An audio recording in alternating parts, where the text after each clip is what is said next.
Podujatie Hurá prázdniny organizujeme pre všetky deti, ktoré sa tešia na 2 mesiace nič nerobenia. Na začiatku tohto podujatia deti zložili sľub, že každý deň aspoň 10 minút pozrú do nejakej knižky a napíšu aspoň jednu jedinú vetu. Maminka, tatinko, mám vás rád.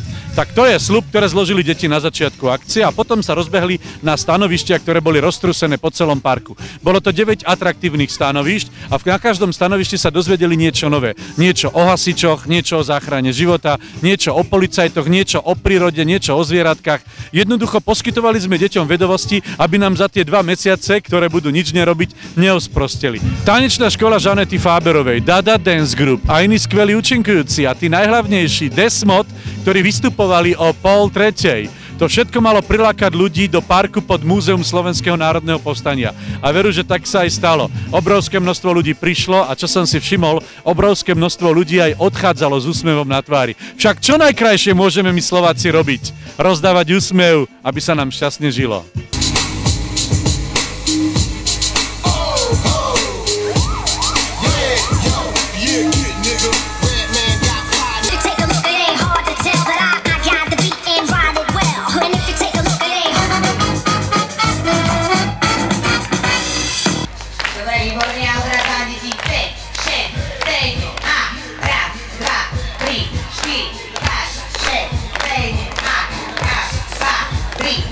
V auguste oslávime na Slovensku 70 rokov Slovenského národného povstania. Spoločnosť BCF sa rozhodla, že si odfotí ľudí na schodoch pod Múzeum Slovenského národného povstania. Má to byť taká malá symbolika a pozdrav pre tých, ktorí za nás položili v Slovenskom národnom povstaní životy, aby sme my mohli žiť a tešiť sa napríklad z akcie Hurá prázdniny. Schodov je voľná, v strede máme niekoľko voľných schodov.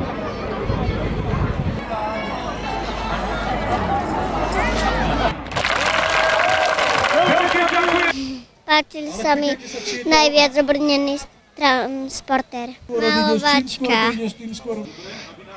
Tie auta policajné a tie traktory. Hurá prázdniny, kričia deti a my sa tešíme, že opäť v septembri pôjdu do školy, aby si rodičia mohli znova vydýchnuť.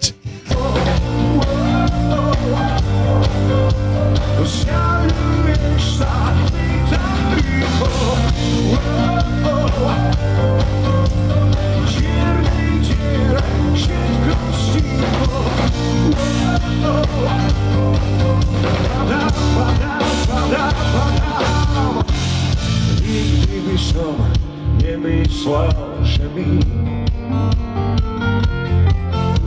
skončíme hlboko v podzemí.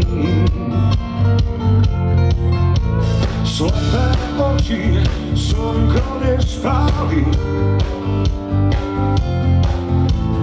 naše ústa neme zostali.